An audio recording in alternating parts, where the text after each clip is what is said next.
In the beginning, the baby was born. His mother and father named him Saul, after the first king of Israel. His home was a city called Tarsus near the sea. As the boy grew, he helped his father in his shop. Saul's father made tents. Even though Saul's family lived far from Rome and they were Jewish, they were made Roman citizens like many of the others in the city. Perhaps this had something to do with making tents for the Roman army. Saul heard many languages in the streets of Tarsus, but it was the language of the synagogue that he loved the most. He and his father read the Torah together. Saul was very serious about knowing the Hebrew Bible. Saul grew, and when it was time, he decided to go to the great city of Jerusalem so that he could have the best of all the teachers. He waved goodbye to his family and home in Tarsus and traveled to the holy city. When Saul entered the city through the great high gate, he went first to the temple. He worshiped there. This is probably also where he studied and worked. His teacher was Gamaliel, or another rabbi in Gamaliel's family. Saul wanted to be one of the Pharisees who worked hard to keep all the laws of the Torah. Saul did work hard to keep the laws. He had no time or patience for people who did not. One day he heard about the followers of the way. They thought that the Messiah had come. It was Jesus of Nazareth. When Saul heard that, he became angry. The Messiah was supposed to drive away the Roman soldiers and rule with justice and mercy. Jesus was a criminal who was crucified. Besides, it was the law, it says, that God curses any criminal who is hanged upon a tree. These people were telling lies about God. He had to stop them from saying such things. Stephen was one of the most important of the followers of the way. He was tried by the court in the temple and taken outside the city to be stoned to death. Saul held the coats of the ones who threw stones at Stephen until he died. When Saul was given a letter by the high priest to go to Damascus to catch more followers of the way and bring them back to Jerusalem for punishment, Saul traveled to Damascus. On that afternoon, he climbed up the road toward the city. But suddenly, there was a great light. It was so bright that he fell to the ground. He could see nothing. In his darkness, a voice came to him. "Saul, Saul, why are you trying to hurt me? Why are you persecuting me?" All Saul could say was, "Who are you, Lord?" The voice answered, "I am Jesus, the one you are persecuting. Get up, go into the city. You will be told what to do." Saul tried to get up. He looked for the path, but he was blind. Saul was led into the city and left at a house on Straight Street. For 3 days he went without food or water. Then, in the chaos and the darkness of his blindness, he heard another voice. "Hello, Brother Saul. I am Ananias. I was sent by Jesus to lay hands on you and bless you."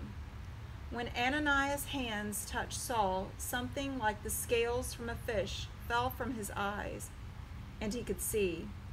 Then Ananias baptized him. Saul was changed forever. He could feel the power of the Holy Spirit growing inside him. Then Ananias and Saul ate together. Slowly Saul regained his strength. When he was better, he went to the synagogue to tell his fellow Jews the good news about what had happened. When they heard what Saul said, they tried to kill him. They even put guards at the city gate to catch him if he tried to get away. But the followers of the way hid Saul in the city, and they couldn't find him. One night, when it was dark, Saul and a small group of the followers of the way climbed quietly up to the top of the city wall. They carried a large basket, and Saul climbed inside. They lowered him down the wall, and he disappeared into the darkness. Saul went into the desert of Arabia. He was so confused and needed to understand what God wanted him to do. He had come to Damascus to catch followers of the way, but now he was one of them. What did this mean? Saul prayed. He watched the empty desert and listened to the silence. He came so close to God, and God came so close to him that he knew what God wanted him to do. He was to travel to the ends of the earth and tell people what had happened to him, for he had changed. His work was to try to say how his hate had turned into love, and to begin churches where people could show how this was done. He was also to write letters to help new churches do this.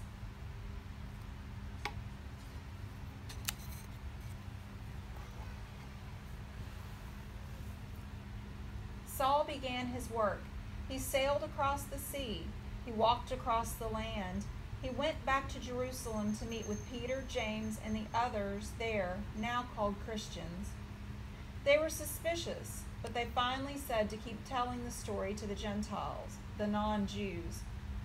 Saul even changed his name. He was traveling so much in the Roman Empire that he began to use his Roman name, Paul.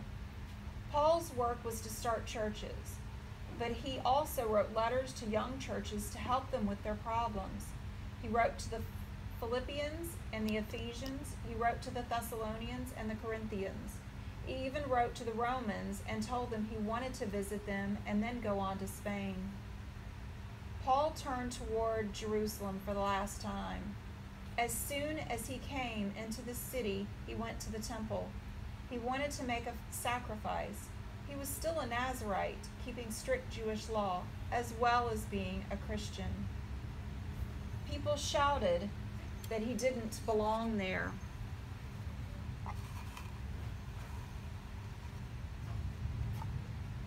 Some began to push him. The Roman soldiers came running.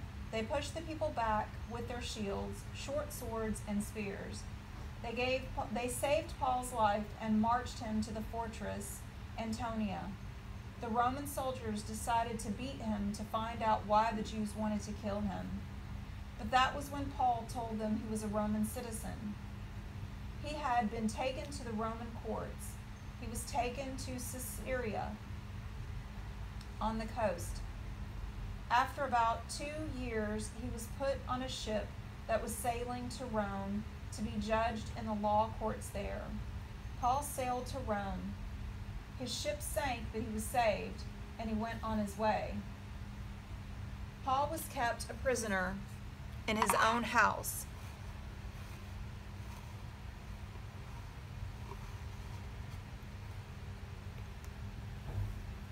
A soldier guarded him, but he could go visit friends while he was waiting for the Roman court to decide what he had done wrong. Some say Paul went on to Spain and then came back to Rome. Others think he was executed after the great fire which burned Rome in the year 67. I like to think of Paul as still traveling on to the ends of the earth. Paul's work was to tell his story and to write letters. He became a story himself, and his letters are still being read in churches to this very day.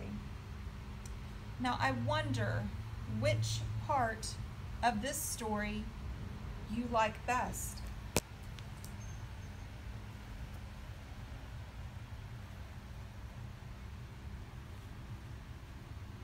I wonder which part of this story is most important.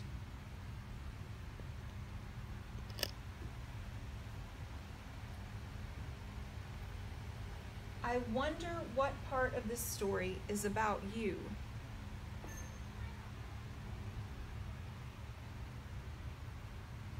I wonder if we can leave out any part of this story and still have all of the story that we need.